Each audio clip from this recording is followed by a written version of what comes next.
कि जिस्म की बात नहीं थी उनके, दिल तक जाना था। लंबी दूरी तय करने में वक्त तो लगता है।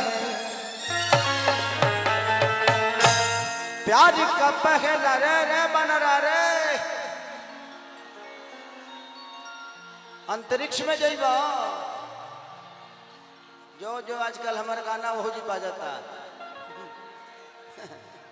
वो जी गाना है हमारे चला था कि लटक जाइबा राजा चलिए के। बाबू उतर जाओ, नहीं तो बात सीधा है, सीधा कहीं अंदर चला जाएगा, तुम लोग को किसी भी पार्ट में दिक्कत हो जाएगा। बाबू बांस देखेगा नहीं ना, वो निर्जीव है, किसी जीव में चला जाएगा बेटा।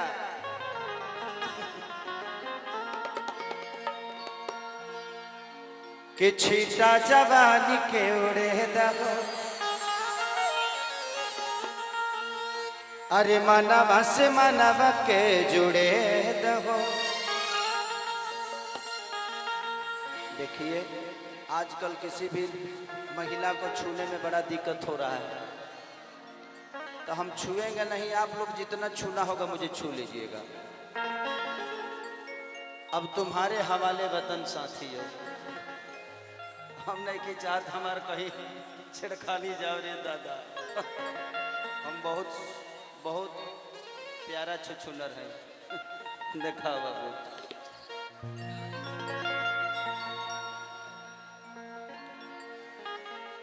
कि तू तो हमारे दिल के बतिया बुझेला ना है राजा। हम के मिले साजा, तू लेत बड़ बाजा।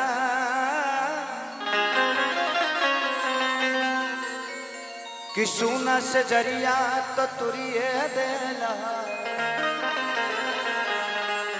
लगे बजाइए कमनवा तू बाजा। बहुत अच्छा बहुत अच्छा। हाँ थोड़े देर बाद तो तू लो हेजी आइए जाइबो, बस 1 घंटा के बाद, 1 घंटे में तू लो हमारे के नीचे उतर के तू लो ऊपर आ जाइए। ओकरा बाद अपने आप कार्यक्रम ही सुपर हिट, हम नीचे ही से निकल जाए। थोड़ा सा संयम रख लो। यूट्यूब वाला भाई हमारे कितना मेहनत से अपन व्यू बढ़ावे खातिर आयल बड़न सब। ये बेचारा सन के का गलती बा? कोनो बात ना, जितना छपाओ उतने छपी हलो, जान बचाई हलो। कि छीटा जवानी के उड़े दहो, कि मानवा से मानवा के जुड़े दहो। देखा कितना स्वार्थी सब भरा है इधर अपना फेरा के चक्कर में। अच्छा ऐसे जिंदा खेसारी सुंदर नहीं है? तुमको फोटो से प्यार है? मेरा फोटो लेके ऑटो पे साटोगी? कि छीटा जवानी के उड़े दहो, अरे मानवा से मानवा के जुड़े दहो। कि तनी सूतन चदरिया तान के, अरे तान के, हाँ तान के। कि टूट जाही राजा जी। अच्छा कितने लोग गाना सुने? थोड़ा हल्ला करके बताओ तो। भजन तो नहीं सुनता होगा तू लोग, खाली टूट जाइए ढुक जाइए सुने लो। कितने लोग कह रहे हैं कि भोजपुरी में अश्लीलता है, हई जवन टूट जाई पे हल्ला करता लो, ई लो शरीफ है। ये बाजार है, एक मार्केट है, हम भी प्रयास करते हैं जे बेहतर चीज दे, लेकिन बेहतर बचता ही नहीं है। क्या करे बेहतर दे, बिजनेस फंसा है। आज देखिए बंटी का गाना कितना बेहतर आया है? आज वाला गाना ठीक है क्योंकि इसका कंपोजर नहीं आया है आज। राइटर भी नहीं है। 1 2 3 4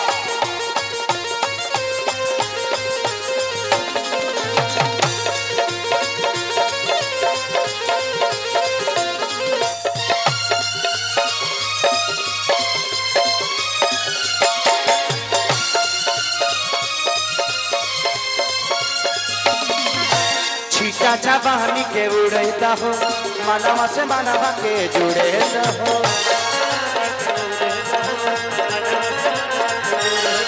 और छीटा जवानी के उड़ता हो मनवा से मनवा के जुड़े हो। तनी सुता चदरिया तान के तान के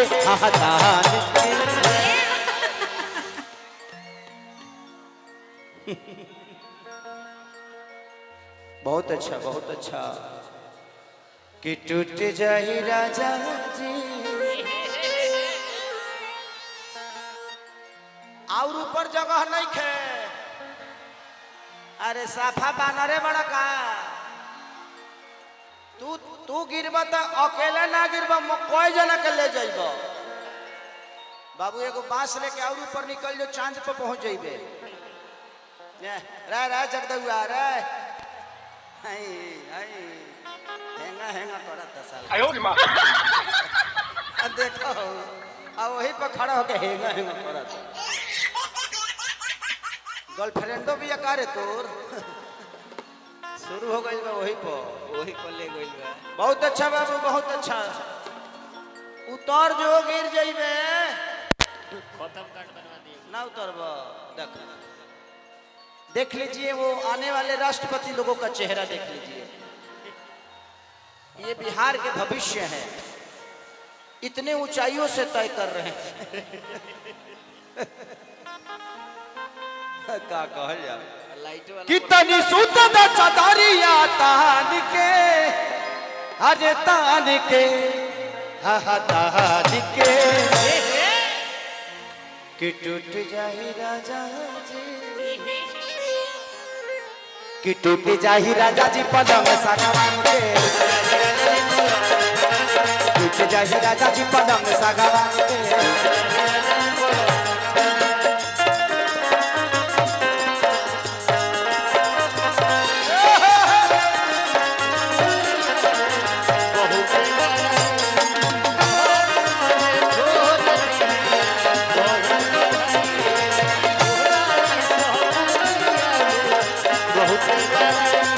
अरे भाग बोलो बात पिछले ले बाजू पत हम जुआ जगा दे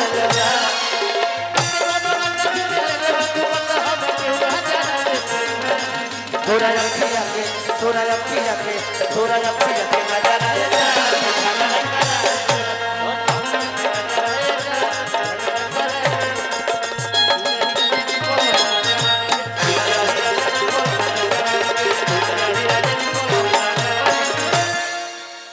कि देखो न कटन के कपड़ा सटन के अरे चदरा बिछा दिहनी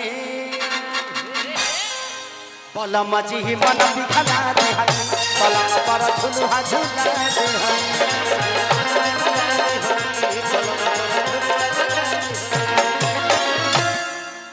अरे कि देखो न कटन के हत कपड़ा सटन के अरे चदरा बिछा दिहनी पलम जी मन बिखला दिहनी पलम पर झुलुहा झुला दिहनी।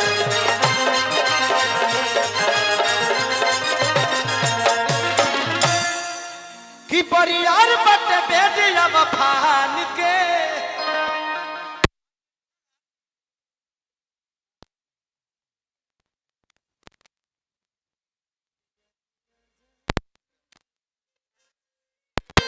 कि टूटी जाही राजा जी पलंग सागवान के टूट जाही राजा जी पलंग सागवान के।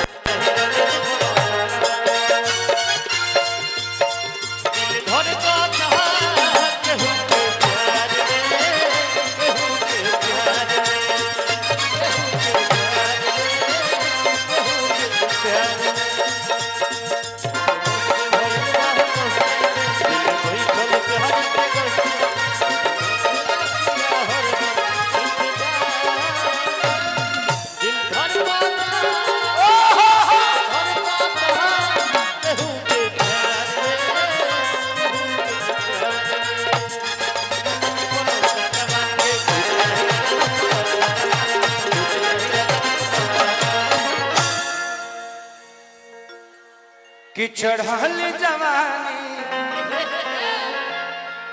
लगे कोई फानी, अरे पैसे लागी हो कमरिया बैठे लागी हो, नस नस बैठे लागी हो,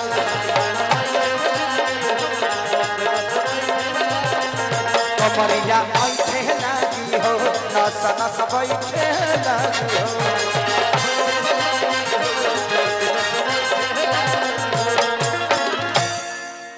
कि तू बहाना ना बनावा सब जान के, अरे जान के, हाँ जान के। नींबू खरबूजा खरबूजा कौकरी ना कि टूट जाही राजा जी, कि टूट जाही राजा जी पलंग सगवान के, टूट जाही राजा जी पलंग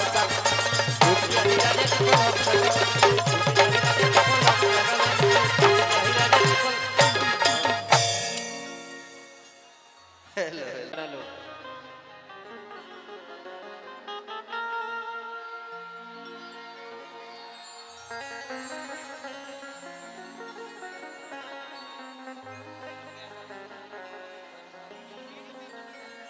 का भाई यूट्यूब वाला लो भाई घबरा गल काम मिला।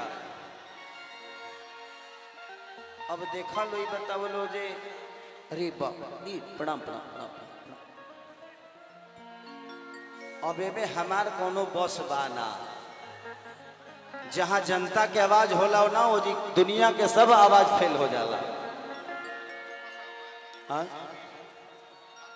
और कुछ कलाकारों की गाड़ी फंसी हुई है, प्लीज थोड़ा सा आप लोग, मैं प्रशासन से भी कहूंगा कि पीछे एक बार दिखवा लीजिए। कुछ कलाकार आए हुए हैं जो कि उनकी गाड़ी फंसी हुई है, तो एक बार निकल जाए तो इधर आ जाएंगे वो लोग। तो प्रयास करके प्लीज निकलवा दीजिए उस गाड़ी को, यहां तक बुलवा लीजिए। दिखाओ तेरा दुइये जनी बढ़ू। अच्छा अभी यही से काम चलावे के पड़ी। और लोग आवत, चिंता मत करिए।